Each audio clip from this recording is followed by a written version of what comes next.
안녕하세요. 오랜만에 부보지 김현민 기자와 한준TV의 한준 함께 하게 됐습니다. 그동안 예. 뭐 잘 지내셨죠? 예, 잘 지냈습니다. 예. 예, 워낙에 또 이제 다사다난한 한 해였는데요. 예. 2023-2024 시즌 전반기 역시 독일통 부보지 김현민 기자와 함께 김민재 선수 결산을 중간에 해보도록 하겠습니다. 우선은 김민재 선수가 나폴리에 있을 때는 뭐 사실 상도 받았지만 세리에 A 최고의 센터백으로 뭐 누구나 인정을 했잖아요. 예. 근데 솔직히 이제 분데스리가에 와서도 뭐 그런 좀 씹어먹는 활약을 할 줄 알았는데 조금은 아쉬운 평가들도 있었다. 예. 과연 분데스리가에서도 김민재 선수가 전반기 최고의 센터백이었다고 말할 수 있을지 한번 살펴보도록 하겠습니다. 뭐 어떻게 이제 전반기 기록 보면 이제 많이 뛰었어요. 예, 그렇죠. 너무 많이 뛰었죠. 예. 뛰어도 예. 거의 쉬질 못했는데, 그러니까 그 첫 개막전 이때도 사실 조금은 뭐 김민재 선수가 늦게 합류하고 하느라고 이제 뭐 68분 소화한 게 그때는 조금 체력적인 이슈가 있었잖아요. 예. 그리고 이제 아우크스부르크전 이제 경기 종료 9분 남기고 교체 아웃된 거 제외하고는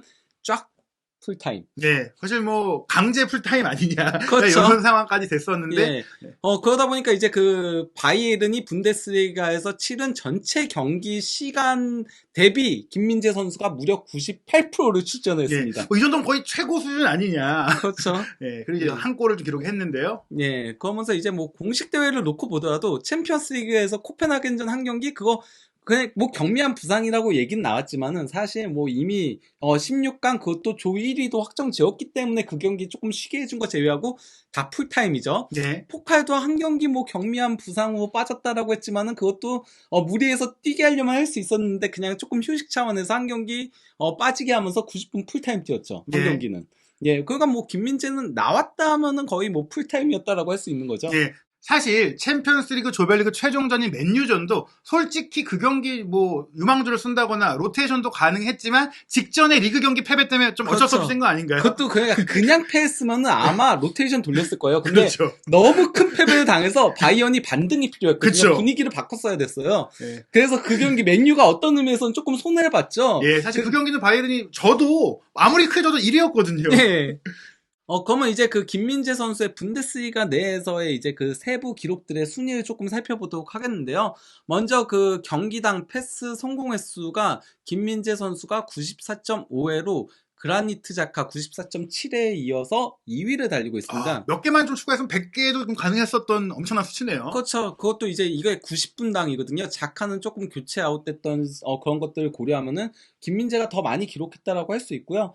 또 이제 그 90분당 패스 시도 횟수도 김민재 선수가 유럽 5대 리그를 통틀어서도 루이스 덩크와 자카 다음으로 세 번째로 많습니다. 예, 뭐 이 수치도 뭐 조금만 추가했으면 지금 99.3회니까 평균적으로 100회가 될 수 있었고, 제가 흥미로운 게 분데스리가의 패스 횟수 상위 3위 중에는 그래도 김민재 선수만 센터백이다. 예, 그리고 레버쿠젠이 왜 잘 나가는지 여기서 또 보이죠? 예, 알론소 감독이 자신처럼 미드필드를 패스 플레이로 운영하고 있는데, 그리고 또 이제 그 무엇보다도 김민재 선수 하면은 프라이브르크전 많이 회자되고 있죠. 예, 이 경기에서 이제 무려 171회의 패스를 시도를 했었는데 2019년에 레버쿠젠 센터백이었던 드라고비치가 약팀이었던 그 승격팀이었던 포르투나 듀셀도르프 상대로 178회를 기록한 이래로 최다 패스였거든요. 근데 프라이부르크는 그래도 나름 유럽 대항전에 나가는 팀이잖아요. 그런 걸 비교하면은 김민재가 더 유의미한 패스를 기록했다라고 할 수 있는 거죠. 네, 사실 뭐 자카의 시즌 현재 평균 패스 횟수가 100회 언저리니까 이 기록은 자카보다도 사실 뭐 평균으로 봤을 때는 훨씬 많은 패스를 뿌렸다. 네, 그리고 사실 김민재 선수가 계속 1위였어요. 그러다가 막판에 바뀐 거거든요. 이거는 이제 뭐 바이언의 전술 변화 조금은 연결이 되는데 여기에 대해서는 나중에 얘기 드리도록 하고요. 김민재 선수가 패스 성공률도 92.9%로 분데스리가에서 공동 3위에 위치하고 있습니다. 요 순위에도 역시 현재 선두인 레버쿠젠 선수들이 인상적이네요. 그렇죠. 왜 레버쿠젠이 잘하는지 확인할 수 있는 거죠. 근데 이 우파메카노가 조금 더 높네요. 예, 근데 뭐 우파메카노가 그만큼 경기를 더 뛰지 않은 부분들도 있긴 하니까요. 무엇보다도 가장 중요한 거는 사실 백패스나 횡패스나 이런 것들보다 전진 패스가 중요한 거잖아요. 여기서는 김민재 선수가 경기당 35.5회로 이제 그 유럽 5대 리그 전체에서 2위. 그것도 1위는 골키퍼거든요. 골키퍼는 뭐 전진 패스밖에 할 수가 없잖아요. 그렇죠. 뒤에 골대니까. 그렇죠. 예, 그래서 이제 보험 골키퍼인 마누엘 리만이 최다고 그 다음 김민재가 2위다. 예, 여기에 뭐 니스 스피소 단테도 있고 뭐 레버쿠젠의 탑소바도 있지만 어찌됐거나 김민재 선수를 총괄적으로 보면은 패스 횟수도 많고 성공률도 높고 전진 패스도 많으니까 종합적으로 봤을 때는 가장 공을 잘 차는 유럽의 센터백이다. 뭐 이렇게 볼 수 있겠네요. 그렇죠. 그리고 저기 이제 토디보가 순위에 있는 걸 보면은 왜 토트넘이 토디보를 원하는지도 확인할 수 있고요. 김민재 선수가 가로채기 숫자 역시도 분데스리가에서 31회로 전체 3위를 달리고 있습니다. 예, 뭐 패스만 잘하는 게 아니라 기본적인 수비력에 있어서도 잘해주고 예. 있다. 그리고 유럽 5대 리그로 놓고 보더라도 공동 8위입니다. 예, 이 또 5대 리그의 순위를 보면은 뭐 풀백들도 있기 때문에 뭐 센터백으로만 한정한다면 조금 더 순위가 높아질 수도 있지 않겠느냐 네. 볼 수 있겠죠. 공중볼 획득 횟수가 김민재 선수가 분데스리가에서 10위거든요. 예. 근데 바이언은 전체적으로 공중볼 획득 횟수가 적을 수밖에 없어요. 왜냐면은 공중볼을 잘 안 띄우잖아요. 그렇죠. 바이언은. 예, 그러다 보니까 이제 바이언 선수들 중에선 가장 높은 거를 확인할 수 있는 거죠. 무엇보다도 중요한 게 김민재 선수가 공중볼을 68회를 시도해서 48회를 획득한 거거든요. 예. 그러니까 그 시도 횟수 자체가 적어요. 그러다 보니까 공중볼 승률이 70.6%로 그 분데스리가 탑 10 선수들 중에서는 1위예요. 사실 세리에 A에서 뛸 때도 공중전 하늘의 제왕이라고 김민재 선수가 불렸는데 분데스리가는 조금 더 높이 있는 선수도 많고 또 피지컬도 더 치열하기 때문에 어려울 수 있지 않겠나라는 걱정을 했는데 뭐 이 정도면은 분데스리가에서도 최고의 공중볼 뭐 승자라고 볼 수 있겠네요. 예. 그러면서 이제 유럽 모델리그 공중볼 승률을 보더라도 김민재 선수가 70.6%로 60회 이상 경합한 선수들 중에서는 6위를 달리고 있습니다. 예, 이 기록에서는 뭐 여전히 버질 판다이크가 이제 최고의 기록을 좀 남기고 있네요. 예. 그 외 김민재 선수의 수비의 이제 세부 기록들을 놓고 보면요. 태클은 경기당 1.1회고요. 또 이제 가로채기는 뭐 2.1회로 분데스리가에서도 최상위권이고, 예. 당연히 팀 내에서 1위고, 또 이제 그 경기당 옵사이드를 이끌어낼 수 있잖아요. 네. 그것도 0.7회로 팀 내에서 최다고요. 아, 또 이제 클리어링도 3.1회로 팀 내에서 최다고요. 슈팅 차단도 0.6회로 팀 내에서 최다인데 이게 분데스리가 전체로 놓고 보면 아주 높잖아요. 왜냐? 바이언은 상대한테 슈팅을 잘 내주지 않으니까. 그렇죠. 거의 공격하는 상황이 많은데 그 안에서 김민재 선수가 팀 내 1위라는 것은 결국엔 팀 전체가 공격을 하고 있을 때 김민재 선수가 뒤를 잘 받쳐주고 있다. 예. 그러다 보니까 이제 뭐 후스코어드 시즌 평점을 보더라도 김민재 선수가 7.14점으로 센터백들 중에서는 가장 높은 평점을 받고 있습니다. 예. 예. 이 정도로 그러니까 김민재 선수가 분데스리가에서 저는 그러니까 나폴리 시절과 비교하면 이번 시즌 다소 기복이 있었던 건 맞다라고 생각을 해요. 특히 이제 뭐 라이프치히전이라던가 하이덴하임전이라던가 그리고 또 이제 프랑크푸르트전에는 김민재 선수가 부진했던 경기 맞습니다. 예, 본인의 실책도 있었어요. 예, 그 실책에서 이제 실점이 나왔던 것도 맞긴 하거든요. 근데 이제 그건 나폴리 시절이 거의 판다이크 전성기를 조금 연상시킬 정도로 너무 잘했던 거였고 지금도 충분히 잘해주고 있다라고 할 수 있습니다. 단순히 저희가 이제 의견을 말씀드린 게 아니라 기록 기반 평점으로 봤을 때도 분데스리가 센터백 1인 거잖아요. 그러니까 네. 분데스리가에서도 여전히 김민재 선수가 자신의 뭐 가치와 기대치를 충분히 보여줬다라고 할 수 있는데 물론 지난 시즌 나폴리에서 너무 이제 높여놨다. 그래서 일부 독일 언론에서 조금 이제 몸값 못하는 거 아니냐? 혹은 마테우스가 또 뭐 불확실한 요소다? 뭐 이런 얘기를. 마테우스는 원래 항상 말을 그렇게 하는 사람이에요. 예. 예. 근데 거기에 대해서 이제 그 하이덴하임전에서 이제 이 실점에 약간 김민재 선수가 실수들을 범했었잖아요. 그때 이제 프로인트 단장이 직접 나와가지고 인터뷰에서 뭐라고 얘기했냐면요. 김민재는 대표팀을 포함하여 몇 달 동안 매 경기 90분을 뛰고 있다. 그는 조금 피곤할 뿐이다. 그는 한계에 다다랐을 뿐이다. 그러다 보니 자연스럽게 집중력 부족이 발생할 뿐이다. 그 역시 인간이다. 이렇게 얘기를 했습니다. 예, 괴물이라고 불리는 것 자체가 애초에 초인적인 능력을 보여줘서 얻은 별명인데 진짜 괴물은 아니니까. 그리고 사실 지난 시즌 후반기 나폴리에서 뛸 때도 이게 대표팀 왔다 갔다 하면서 본인이 좀 힘들어했던 것도 이 체력적인 문제도 있고 정신적인 문제도 있고 또 올 시즌은 더더욱 또 기대치가 커졌으니까 김민재 선수도 흔들릴 수 있는 거잖아요. 예, 거기에 더해서 이제 투엘 감독도 그렇게 얘기했었죠. 대표팀 갔다가 다시 오고 왔다 갔다 했었을 때, 지금 김민재는 아침에 일어나면 여기가 어딘지도 모를 것이다. 그 정도로 김민재는 말도 안 되는 일정들을 소화하고 있다라고 얘기했었죠. 게다가 또 간과할 수 있는데 여름에 군사훈련도 갔다 왔기 때문에 그렇죠. 휴가 때 다른 선수보다 좀 더 힘들었고 또 사실 바이에른뮌헨에서 휴가를 좀 더 줬는데 그 휴가를 본인이 조금 며칠을 포기하고 갔잖아요. 그러니까요. 독일 갔다가 다시 일본 갔다가 한국 갔다가 이렇게 했었거든요. 그러다 보니까 본인의 컨디션은 당연히 다른 때보다 떨어질 수 있으니 저는 이게 뭐 지난 시즌과 연결된 거라기보다는 올 시즌에 유독 더 김민재 선수가 힘들었고 이제 조금 회복되고 있는 게 아닌가 싶어요. 네. 거기다가 저는 이제 바이언이 마지막 3경기에서 조금 전술 변화를 가져온 것도 김민재 선수한테는 조금 호재로 작용을 하고 있다고 생각을 하는데요.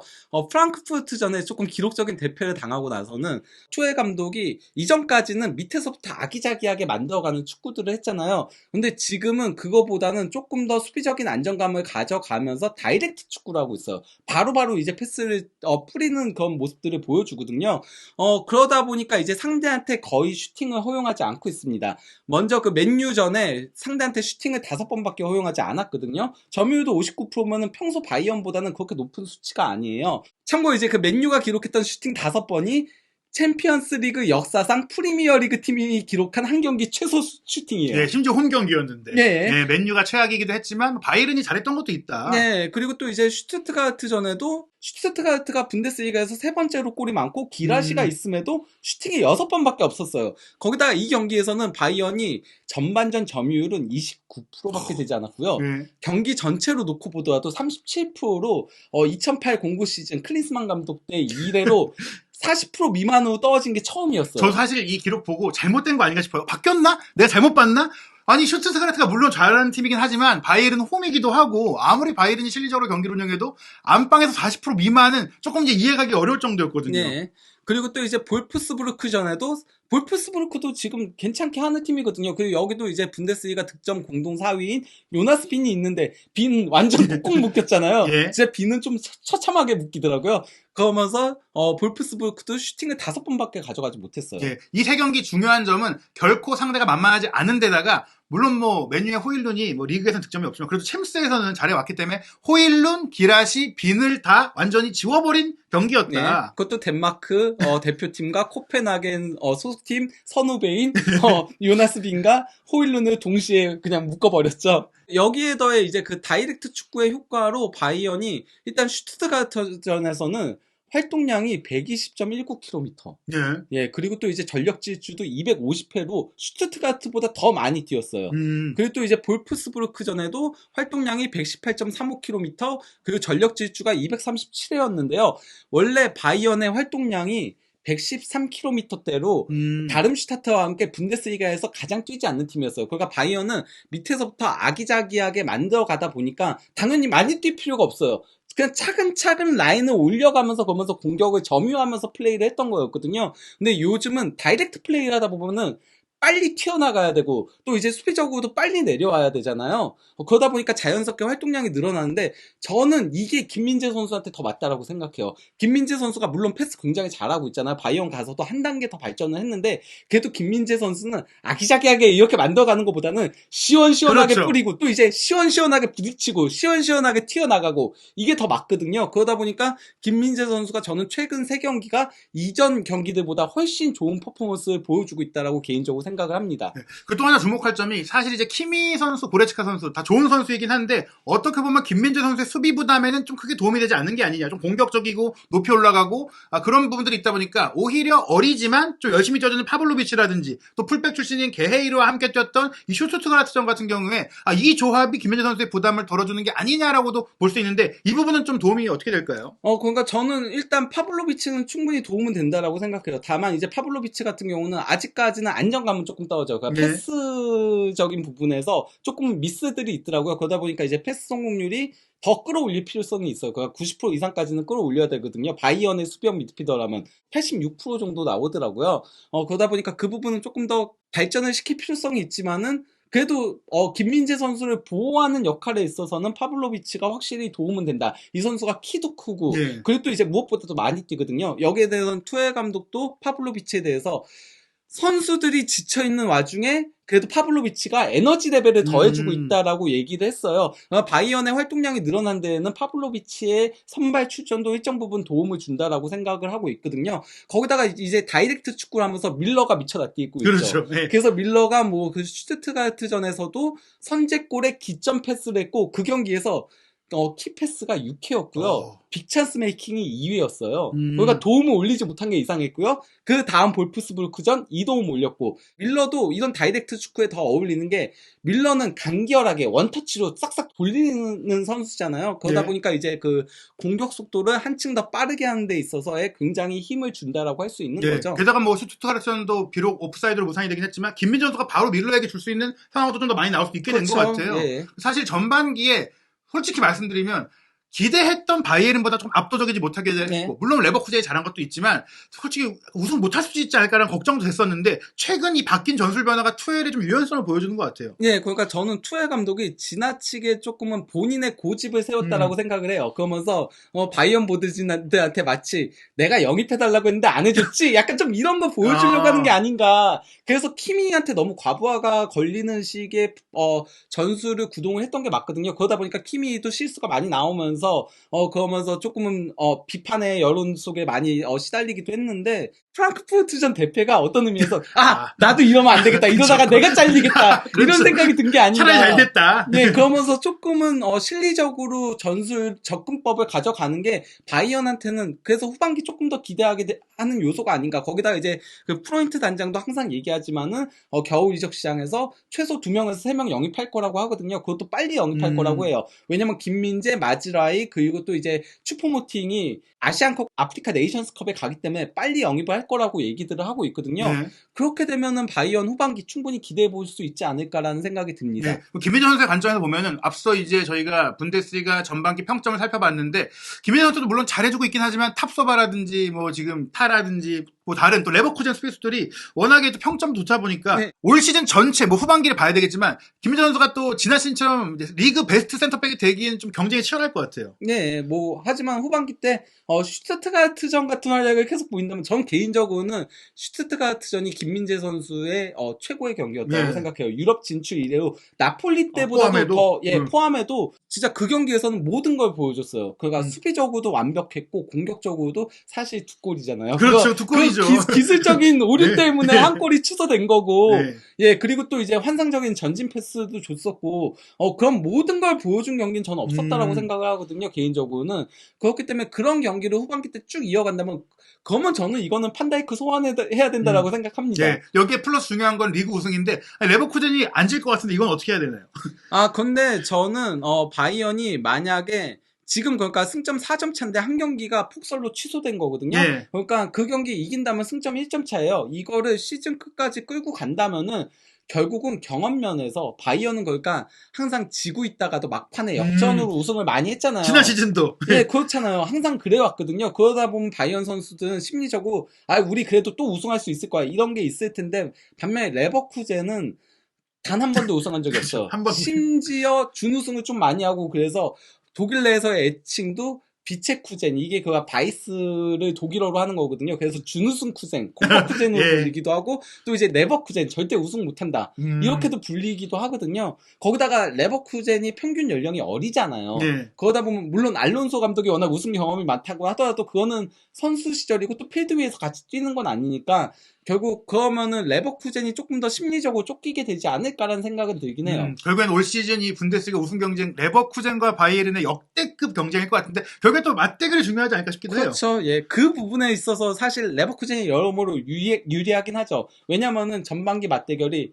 바이에른 홈이었거든요. 예. 그러다 보니까 다음 경기는 레버쿠젠 홈이니까 승점에서도 앞서고 있고 홈경기 앞두고 있다는 건 레버쿠젠이 더 유리하다라고 할 수 있지만은 그래도 이런 경험의 차이가 결국 그러니까 바이언은 끝까지 이 승부를 이어가야 돼요. 이 승점을, 그러면은 막판에 역전극이 가능할 수 있지 않을까라고 생각합니다. 여기서 또 하나 전 중요하게 생각되는 게 김민재 선수의 영향력인데, 김민재 선수가 이런 영향력을 보여주면서 레버쿠젠을 꺾고 우승을 하면 당연히 올 시즌 분데스리가 최고 센터백으로 인정을 받을 텐데, 네. 또 아시안컵 때문에 빠진 기간이 꽤 되고, 그 기간에 말씀하신 뭐 베를린과의 연기된, 우니온 베를린과 연기된 경기도 있고 경기 수가 꽤 많더라고. 이때 또 무너질 수도 있지 않을까. 심지어 레버쿠젠전이 있어요. 그니까요. 예.